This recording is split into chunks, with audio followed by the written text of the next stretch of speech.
Assalamualaikum warahmatullahi wabarakatuh. Semoga Allah senantiasa merahmati kita semua. Kisah Syekh Jangkung yang penuh karomah. Karomah Syekh Jangkung yang bernama asli Saridin ini melegenda hingga saat ini. Terungkaplah apa rahasia di balik sosok sederhana yang sejak kecil dikenal wali, enjadab, ini dalam ajaran Syekh Jangkung yang ditulis Syekh Jangkung yaitu, Suluk Saridin. Suluk ini adalah bukti bahwa Syekh Jangkung adalah sosok penyebar agama Islam di wilayah Grobogan, masa hidup Syekh Jangkung muda dan wilayah Pati, ketika dewasa, dan sekitarnya. Ajaran-ajaran Islam yang diajarkan para gurunya diteladani dan disebarkan di desa-desa dari mulut ke mulut. Tuah karomah sejarah hidupnya menjadi daya tarik bagi orang-orang Jawa. Mereka yang awalnya beragama Buddha, Hindu dan animisme berdatangan ke Syekh Jangkung untuk belajar agama Islam. Namun Syekh Jangkung adalah sosok guru yang sederhana.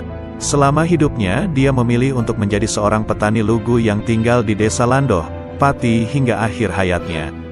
Masa kecil, dia dipanggil Saridin alias Raden Syarifuddin, putra dari Raden Singaparna, Syekh Syafi'i, bersama Ibu Robiah At-Taji, Sekar Tanjung. Makam beliau berada di desa Landoh, Kecamatan Kayen, Kabupaten Pati. Di sekitar makam tersebut juga terdapat beberapa makam istri-istri beliau R.A. Retno Jinoli dan R.A. Pandan Arum dan makam Bakul Legen, Prayoguna dan Bakirah. Lugu dan sederhana, dikisahkan dalam babat Tanah Jawa dan kesaksian dari mulut ke mulut di masyarakat. Semasa kanak-kanak Saridin adalah seorang yang lugu, dan karena keluguannya itu pula dia sering ditipu dan dimanfaatkan oleh orang lain. Syahdan, pada suatu hari, dia dan saudara iparnya yang bernama Branjung, diberi oleh orang tuanya warisan satu pohon durian yang banyak buahnya. Kesepakatan terjadi, Saridin memperoleh jatah durian yang jatuh pada saat malam hari, dan Branjung mendapat jatah durian yang jatuh siang hari. Tapi sesungguhnya, kesepakatan itu hanya akal-akalan Branjung. Saat malam tiba, Branjung menyamar sebagai harimau dengan tujuan menakut-nakuti Saridin mendekati pohon durian yang saat itu ditunggu Saridin. Alih-alih berlari, Saridin yang saat itu membawa batang pohon tebu, memukul sampai mati harimau yang datang padanya, padahal, harimau itu tidak lain adalah Branjung. Berita kematian Branjung dengan cepat menyebar ke seantero Pati. Saridinlah yang membunuh Branjung. Saridin pun diadili dan dihukum setimpal oleh pengadilan di Pati, yaitu penjara. Saridin menjalani masa hukuman tersebut dengan sabar. Keluar dari penjara setelah menjalani hukuman, Saridin mulai mencari ilmu dengan nyantri di pondok di Kudus yang saat itu diasuh oleh Sunan Kudus. Hubungan santri, kiai antara Saridin dan Sunan Kudus menghasilkan hubungan yang unik. Sunan Kudus mengakui bahwa Saridin adalah santri yang penuh karomah karena memiliki ilmu kun fayakun, ilmu sabdo dadi, apa yang diucapkan langsung terkabul. Dikisahkan percakapan yang melegenda antara keduanya. Apakah setiap air harus ada ikannya Din? Tanya Sunan Kudus. Ada guru, jawab Saridin. Mendengar jawaban dari Saridin, Sunan Kudus terheran-heran dan mengutus santri lain untuk mengambil buah kelapa untuk membuktikan jawaban Saridin. Begitu kelapa dipecah terjadilah keajaiban, di dalam batok kelapa itu ada ikan sungguhan. Sunan Kudus diam-diam kagum dengan karomah Saridin. Namun, di balik kekagumannya itu, Sunan Kudus iri karena khawatir nantinya akan kalah populer dari Saridin. Namun rasa gengsi sang kiai tidak mungkin mengutarakan isi hatinya yang kagum. Kejadian lain terkait karomah Saridin pada suatu ketika, di pondok Sunan Kudus ada kerja bakti mengisi bak mandi. Para santri bahu-membahu mengisinya dengan ember. Saridin yang berniat membantu harus kecewa karena ember sudah habis dipakai santri lain. Para santri mengolok-olok Saridin agar membantu mengisi bak mandi tapi dengan menggunakan keranjang dari bambu yang jelas tidak mungkin bisa dipakai untuk menampung air. Saridin yang lugu pun mengambil keranjang dan secepat kilat digunakannya keranjang itu untuk mengisi bak mandi. Sekali keranjang bambu dimasukkan ke sumur dan diguyurkan ke bak mandi, tiba-tiba bak mandi langsung terisi penuh. Semua santri terheran-heran, takjub dengan kejadian di luar akal ini. Banyak karomah dari Saridin membuat Sunan Kudus memutuskan untuk mengusir santri ini dari pondoknya. Saridin orang yang suka pamer, di pondok ini untuk belajar agama Islam, bukan untuk pamer kesaktian, kata Sunan Kudus kepada santri-santrinya. Gundah gulana dalam pengusirannya, Saridin memutuskan untuk belajar langsung ke Syekh Malaya alias Sunan Kalijaga yang saat itu terkenal sebagai wali yang penuh karomah dan bijaksana. Dalam waktu singkat Saridin lulus dari belajar agama. Saridin memutuskan pulang ke desa asalnya dan mendirikan pondok bersama anaknya. Sebelum pulang, Saridin diberi nasihat dan wejangan agar pandai-pandai menyimpan karomahnya. "Engger anakku Saridin, kamu saya berikan gelar Syekh Jangkung yang artinya doa, agar kamu bisa jangkung lan enjampangi kaum di sekitar tempat tinggalmu kelak. Semua karomahmu terjadi atas izin Allah Subhanahu wa Ta'ala, dan simpanlah baik-baik karomahmu untuk berdakwah. Jangan pernah sombong dan mempertunjukkan karomahmu bila tidak perlu," kata Sunan Kalijaga. "Baik Bopo Guru sejatiku," kata Saridin. Singkat cerita, Saridin pulang ke kampung halamannya di Pati melintasi hutan roban yang saat itu sangat ditakuti karena kerajaan siluman. Banyak korban dari masyarakat yang hilang di hutan karena menjadi makanan siluman-siluman di hutan besar yang angker ini. Dalam waktu singkat, Saridin berhasil mengalahkan Raja Siluman dan membuat masyarakat di sekitar hutan aman, dan bisa membangun rumah-rumah di sana. Atas jasanya ini, Raja Mataram saat itu menghadiahi Saridin dengan menikahkannya dengan Retno Jinoli, kakak dari Sultan Agung. Pasangan Saridin dan Retno Jinoli ini akhirnya memiliki keturunan. Sang anak yang dinamakan Momok. Sedangkan Retno Jinoli dipanggil dengan panggilan kesayangan Mbokne Momok. Dikisahkan, Saridin dan sang anak lelakinya, Momok membangun pondok pesantren di desa Landoh, dan di desa inilah ia bermukim sampai wafat. Untuk menghidupi pondok, mereka babat alas dan membuat sawah serta menjadi petani. Untuk memudahkan pekerjaan, Saridin memiliki kerbau untuk membajak sawah. Suatu hari, karena kelelahan dipakai untuk membajak sawah, kerbaunya itu mati. Saridin pun datang dan meniup kepala kerbau. Ajaib, kerbau itu bangun dan hidup kembali. Kerbau itu disebut kerbau Landoh karena berasal dari desa Landoh. Kerbau yang didoakan Saridin agar hidup kembali ini memang istimewa karena setelah kerbau ini benar-benar mati karena usia tua, bila seseorang menjadikan jimat berupa sisa kulit dan tulang belulangnya, maka seseorang itu bisa kebal terhadap semua jenis senjata. Hingga saat ini, sisa bangkai kerbau Landoh itu masih disimpan di museum sederhana di area makam Syekh Jangkung, Saridin. Di akhir hayatnya, Syekh Jangkung, Saridin berpesan agar kelak kalau dirinya wafat maka kerbau Landoh itu juga harus disembelih. Para santri dan keluarganya benar-benar melaksanakan pesan ini ketika Syekh Jangkung wafat. Daging kerbau Landoh dibagi-bagikan ke warga sekitar pondok dan hingga saat ini kebiasaan membagi-bagikan daging kerbau itu masih dilestarikan masyarakat Pati bagian selatan khususnya Desa Kayen, Sukolilo, Gabus, dan Winong. Demikian riwayat singkat Syekh Jangkung, berikut akan dibacakan terjemahan inti dari pelajaran yang disampaikan beliau yang terangkum dalam Suluk Saridin, Syekh Jangkung sebagai berikut. Suluk Saridin, Syekh Jangkung. Bismillah, malam ini hamba menghadap, mengawali meraih hikmah budi yang suci. Hamba bersujud, di hadapan keagungan yang maha suci. Bismillahirrahmanirrahim. Rabu malam Kamis, tanggal 15 bulan Ramadan. Puasa hati menghilangkan fitnah, puasa raga mencegah tingkah buruk. Bismillah, wahai Tuhan yang maha suci, niat hamba malam ini, hamba yang mengawali, menulis surat yang dinamai, Surat Hidayat Bahrul Kolbi, untuk memahami asal tujuan hidup ini. Bismillah, wahai Tuhan semoga Engkau menjauhkan, dari nafsu hamba ini, yang buruk sifatnya, senantiasa mengajak berlaku dengki, menjauhi perkara yang baik. Bismillah, dengan menyebut nama Allah, Zat yang Maha Pengasih, Zat yang Maha Penyayang, hamba memohon, melalui perantara Rasul yang bernama Nur Muhammad, semoga berkenan memberi syafaat, dengan pembukaan membaca Ummul Kitab. Hamba tulis karena rasa, perasaan orang tanah Jawa, Hamba tulis karena hati dari jiwa yang keluar, hati yang suci, tanda hidup yang sejati. Hamba tulis karena agama, pegangan diri yang suci. Yang tertulis bukan ajaran, yang tertulis bukan tuntunan. Surat ini sekedar memahami apa yang tersebut dalam kitab suci. Surat ini sekedar mengetahui perilaku hidup Kanjeng Nabi. Apa yang ada di surat ini? Hanya rasa kesedihan hati yang tiada berdaya, melihat sikap perilaku saudara yang jauh dari budi rasa kemanusiaan, hilang sudah apa yang menjadi tuntunan. Semoga menjadi petunjuk terhadap diri hamba sendiri, syukur bisa berguna untuk sesama. Itulah yang menjadi permohonan di hadapan Zat yang Maha Agung.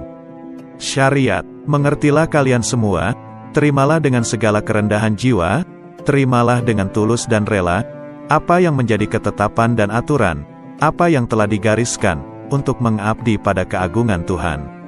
Istilah syarak adalah bahasa Arab, yang berarti petunjuk atau pedoman untuk menjalani kehidupan agama. Untuk itulah diperbolehkan memilih, mana yang akan dijalani sesuai dengan kemampuan diri, guna mengabdi pada keagungan ilahi.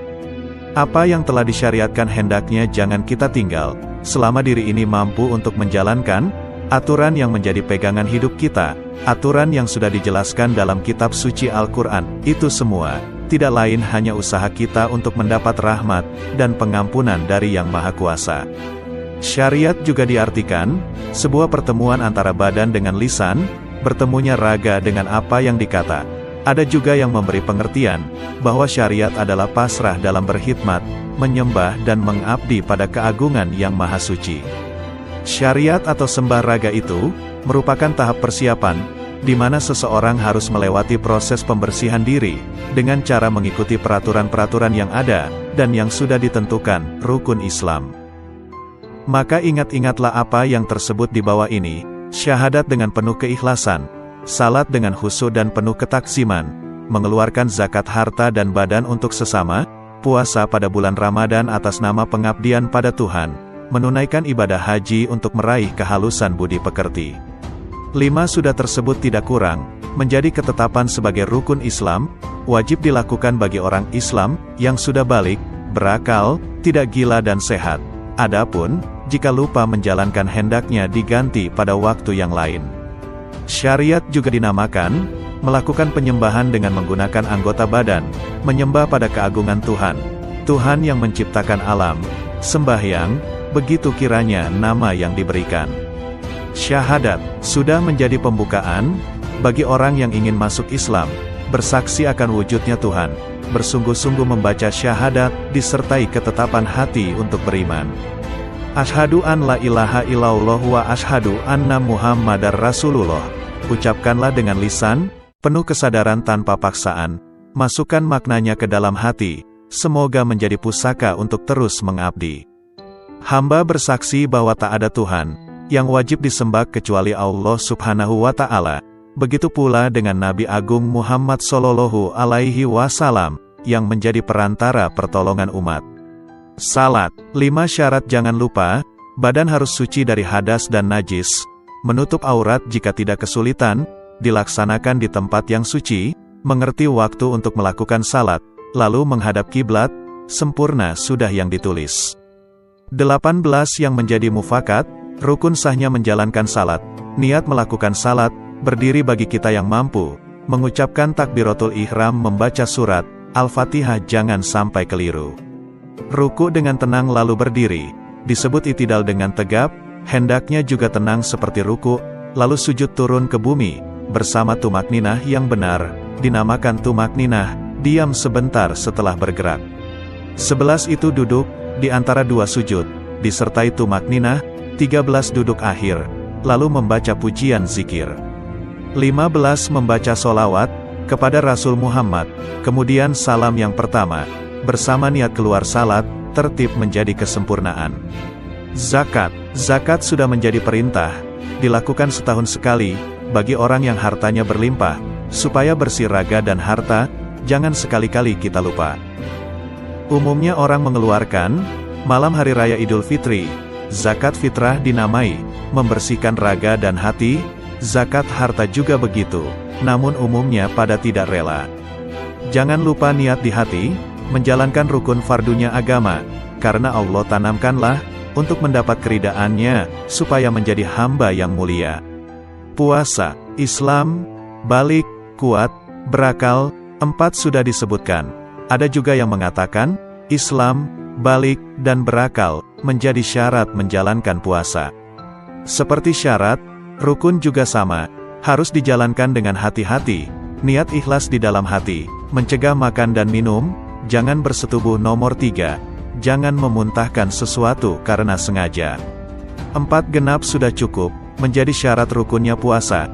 Hati-hati jangan terlena, semoga berhasil apa yang diinginkan, tentramnya hati hidup dengan mulia. Haji, 5 terakhir menjadi kesempurnaan, menjalankan rukun fardunya Islam.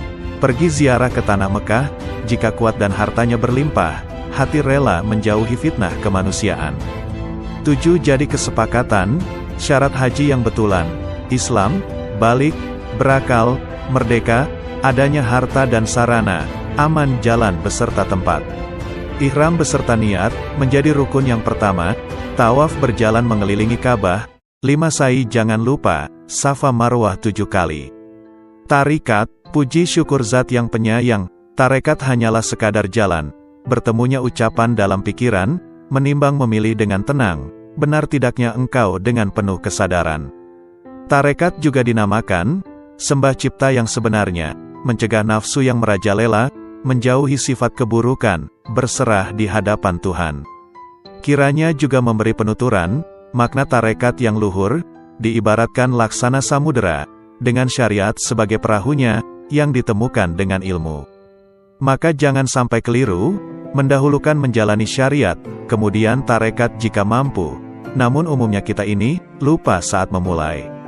Maka setelahnya, hamba senantiasa memohon, semoga terus mendapat, lapangnya jalan anugerah, cinta dan kasih sayang Tuhan. Syahadat, jika sudah diucapkan, 2 syahadat dengan iman, 2 ini belumlah cukup, untuk mengurai budi pekerti, membasuh bersih sucinya hati. Seyogyanya juga mengerti, sifat keagungan Tuhan, 20 mudah dimengerti, wujud, kidam, dan baka, muhalafah lil hawadis. 5 qiyamuhu bi nafsihi, wahdaniyat, kodrat, iradat, 9 ilmu, 10 hayat, sama dan iskuo, basar, kalam, 14 kadiran. Muridan nomor 15, aliman, hayan nomor 17, kemudian samian jangan lupa, terus basiran dengan mantap, mutakaliman yang tetap. Kemudian 4 disebutkan, menjadi sifat kemuliaan utusan, sidik, tablik tidak mundur, fatana sabar dengan berserah, diam tenang bersama amanah. 20 sudah disebut, semoga mendapat nikmatnya rahmat, ditambah 4 teruslah ingat, jadilah jalan mensucikan hati, mengetahui rahasia yang maha suci. Salat, 5 waktu sudah pasti, memegang kesucian agama, agama budi yang bernama Islam, Rasul Muhammad yang menjadi perantara, turunnya pertolongan, rahmat, dan keselamatan. Siang malam jangan lupa, jika kuat dalam menjalani, karena salat menjadi tanda, tulus ikhlasnya hati kita, mengikuti agama tanpa dipaksa. Isya, subuh dengan penuh, kemudian zuhur dan asar, sampai maghrib jangan kesasar, jalanilah dengan pasrah dan sabar, genap 5 disebut Islam. Dengan menyebut nama Allah, sekarang kita akan mulai, mengurai makna yang tersembunyi, makna sesungguhnya 5 waktu, karenanya hamba memohon, tambahnya doa Anda sekalian. Isya, hamba mulai dengan Isya, waktu gelap dalam jiwa, malam bersama cahaya bulan, bersanding bintang bertambah terang, menerangi gelapnya jalan. Seperti itu jasad kamu, di dalam rahim seorang ibu, sendirian tanpa teman, hanya cahaya kasih Tuhan, yang senantiasa menemani. Subuh, kemudian subuh setelah fajar, lalu matahari keluar bersinar, terang benderang semua keadaan, bersama tertawa badan sehat, berjalan mencari kehidupan. Wahai saudara mengertilah, itu menjadi tanda kelahiranmu, lahir dari dalam batin, batin yang luhur, batin yang agung. Zuhur, zuhur terangnya siang, menancap di atas ubun-ubun, panas kiranya kau rasakan, jatuhnya cahaya matahari, berhenti sebentar dalam bekerja. Seperti itu juga pahamilah, perjalanan hidup kamu, dari kecil hingga dewasa, saat akal bisa membedakan, baik dan buruk perbuatanmu. Asar sebelum terbenam, hati-hatilah menata hati, persiapkan apa yang menjadi keinginan, jangan tergesa-gesa kamu berjalan, hanya sekedar menuruti hawa nafsu. Maka waspadalah, jagalah selalu pegangan jiwa, ya seperti ini yang namanya hidup, kecil, besar, sampai tua, bisalah engkau merasa, janganlah engkau merasa bisa. Maghrib mendekati malam, matahari terbenam di arah kiblat, selesai sudah menerangi dunia, mega kuning kemudian keluar, tanda siang sudah terlewat. Wahai saudara, saksikanlah, bahwa hidup hanya sebentar, kecil, besar, sampai tua, kemudian mati seketika, kembali ke hadapan Yang Kuasa. Zakat, jika engkau diberi anugerah, mendapat rezeki tidak kurang, gunakanlah dengan bijaksana, jangan lupa jika tersisa, mengeluarkan zakat fitrah. Zakat untuk membersihkan diri, lahir batin tidak rusak, jika harta masih berlimpah, tanamkanlah rasa belas kasih, zakat kekayaan tanpa pamrih. Fakir, miskin, orang berpergian, Ibnu Sabil dinamakan, kemudian amil, orang yang banyak hutang, budak, tiang ingkang berjuang, mualaf yang baru masuk Islam.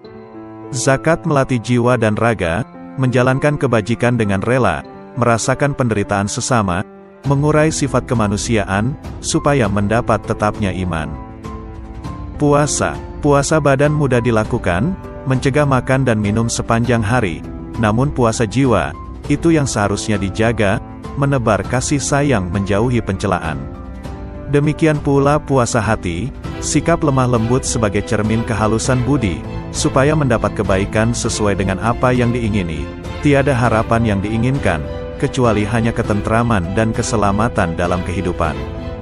Haji menjadi kesempurnaan, rukun 5 yang disebutkan, untuk semua orang Islam, mengunjungi tanah yang mulia, jika ada kelebihan harta. Tapi janganlah engkau keliru, memahami apa yang dituju, karena haji hanya sekedar jalan, bukan tujuan kemuliaan badan, jika pulang dipanggil Pak Haji. Haji juga untuk latihan, perpisahanmu meninggalkan keduniaan, istri, anak, dan keluarga, karib kerabat, semua saudara, teman dan musuh relakanlah. Kisah dikutip dari Teras Hikmah 47.blogspot.com.